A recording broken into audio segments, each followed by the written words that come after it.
How many of you have seen the towering white windmills when driving across the Midwest? Think we all have. All of you? Well, how many of you know how they work or why they're needed? I don't. None of you. Well, people that live in Iowa see these towering white giant windmills all over the place when traveling in the country. But many people do not know what they are, how they work, and don't realize how much they are needed. First of all, what is a wind turbine? Actually, there are two different types of wind turbines out there. We were very familiar with the one on the left here, the horizontal windmill.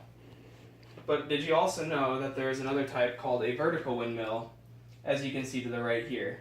While these are not as common because they are less efficient than the horizontal. Throughout this speech, I'll mainly talk about the horizontal windmills just because those are the most common that we see today. First of all, about the horizontal windmills, they actually come in many different sizes. The larger they are, the more efficient they are when producing electricity. These larger ones are grouped in what is called wind farms. These wind farms produce electricity that provide bulk power to cities and states. Smaller windmills are used for homes to power electronics at home, or they're also used for communication dishes. Now that you know a little bit about the horizontal wind turbine, when you look at it, you really don't see all that's going on.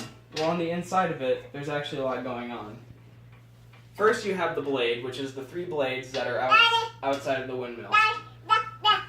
The blades are connected to the rotor. This rotor is connected to the gearbox and transmission.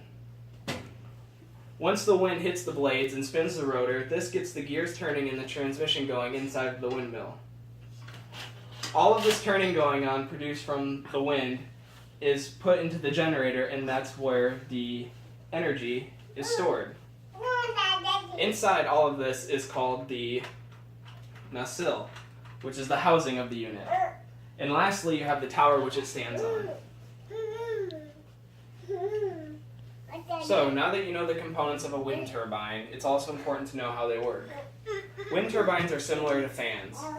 While fans use electricity to make wind, wind turbines use wind to make electricity.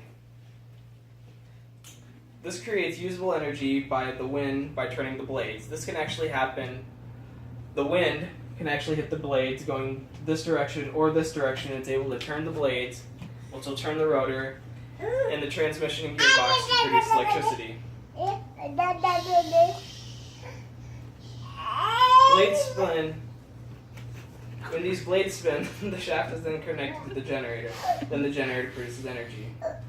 Now that you know a little bit about wind turbines as well as how they produce energy, it is also important to know how important wind energy is.